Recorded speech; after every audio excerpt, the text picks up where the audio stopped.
Assalamualaikum warahmatullahi wabarakatuh.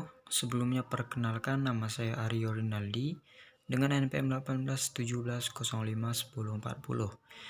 dari kelas B.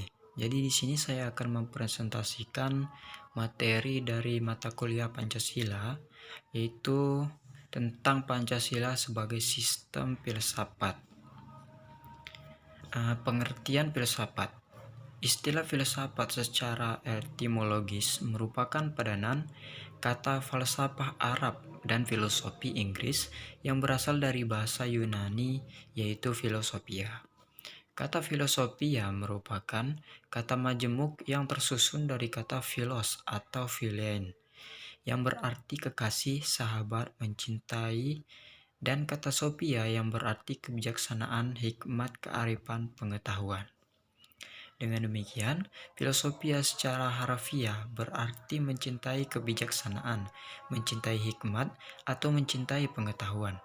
Cinta mempunyai pengertian yang luas, sedangkan kebijaksanaan mempunyai arti yang bermacam-macam yang berbeda satu dari yang lainnya. Istilah filosofos pertama kali digunakan oleh Pythagoras. Yang pertama yaitu ketika Pythagoras ditanya, "Apakah engkau seorang yang bijaksana?" Dengan rendah hati Pythagoras menjawab, "Saya hanyalah filosofos, yakni yang mencintai pengetahuan." Ada dua pengertian filsafat, yaitu yang pertama, filsafat dalam arti proses dan filsafat dalam arti produk. Yang kedua, filsafat sebagai ilmu atau metode dan filsafat sebagai pandangan hidup. Yang ketiga, filsafat dalam arti teoritis dan filsafat dalam arti praktis. Lalu Pancasila dapat digolongkan sebagai filsafat dalam arti produk, sebagai pandangan hidup, dan dalam arti praktis. Lalu ini berarti filsafat Pancasila mempunyai fungsi dan peranan sebagai pedoman dan pegangan dalam sikap, tingkah laku, dan perbuatan dalam kehidupan sehari-hari, dalam bermasyarakat, berbangsa, dan bernegara bagi bangsa Indonesia.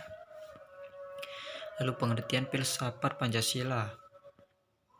Yang pertama, Pancasila sebagai filsafat mengandung pandangan, nilai, dan pemikiran yang dapat menjadi substansi dan isi pembentukan ideologi Pancasila.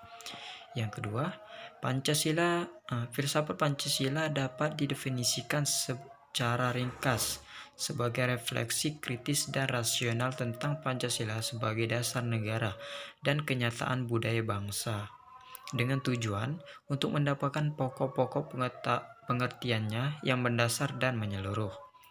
Pancasila dikatakan sebagai filsafat karena Pancasila merupakan hasil perenungan jiwa yang mendalam yang dilakukan oleh the founding father kita, yang dituangkan dalam suatu sistem Ruslan Abdul Ghani. Filsafat Pancasila memberikan pengetahuan dan pengertian ilmiah, yaitu tentang hakikat dari Pancasila, yaitu Noto Nagoro. Selanjutnya, Pancasila sebagai suatu sistem filsafat. Yang pertama yaitu pembahasan mengenai Pancasila sebagai sistem filsafat dapat dilakukan dengan cara deduktif dan induktif. Yang pertama yaitu cara deduktif, yaitu dengan mencari hakikat Pancasila serta menganalisis dan menyusunnya secara sistematis menjadi keutuhan pandangan yang komprehensif. Yang kedua yaitu cara induktif, yaitu dengan mengamati gejala-gejala sosial budaya masyarakat, merefleksikannya dan menarik arti dan makna yang hakiki dari gejala-gejala itu. Pancasila yang terdiri atas 5 sila pada hakikatnya merupakan sistem filsafat.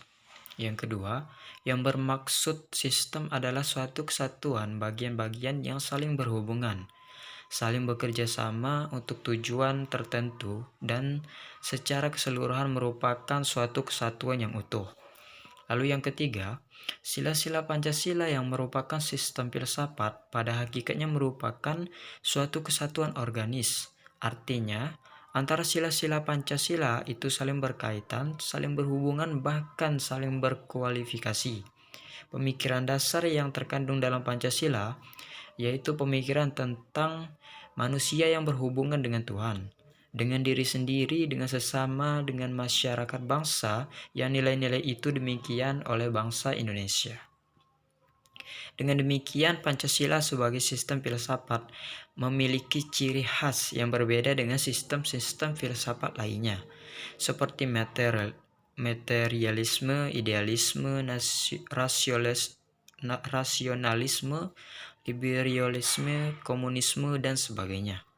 Selanjutnya yaitu ciri sistem filsafat Pancasila. Antara lain, yang pertama yaitu sila-sila Pancasila merupakan satu kesatuan sistem yang bulat dan utuh. Dengan kata lain, apabila tidak bulat dan utuh atau satu sila dengan sila lainnya terpisah-pisah, maka itu bukan Pancasila. Yang kedua, susunan Pancasila dengan suatu sistem yang bulat dan utuh itu dapat digambarkan sebagai berikut. Inti sila-sila Pancasila meliputi yang pertama yaitu Tuhan, yaitu sebagai causa prima. Yang kedua manusia, yaitu makhluk individu dan makhluk sosial. Yang ketiga satu, yaitu kesatuan memiliki kepribadian sendiri. Yang keempat yaitu rakyat, yaitu unsur mutlak negara harus bekerja sama dan gotong royong. Yang kelima adil, yaitu memberi keadilan kepada diri sendiri dan orang lain yang menjadi haknya. Lalu, membahas Pancasila sebagai filsafat berarti mengungkapkan konsep-konsep kebenaran Pancasila yang bukan saja ditujukan pada bangsa Indonesia, melainkan juga bagi manusia pada umumnya. Lalu, selanjutnya wawasan filsafat meliputi bidang atau aspek penyelidikan ontologi, epistemologi, dan aksiologi. Ketiga bidang tersebut dapat dianggap mencakup kesemestaan. Baiklah, sekian presentasi dari saya. Lebih kurangnya saya mohon maaf. Saya akhiri. Wassalamualaikum warahmatullahi wabarakatuh.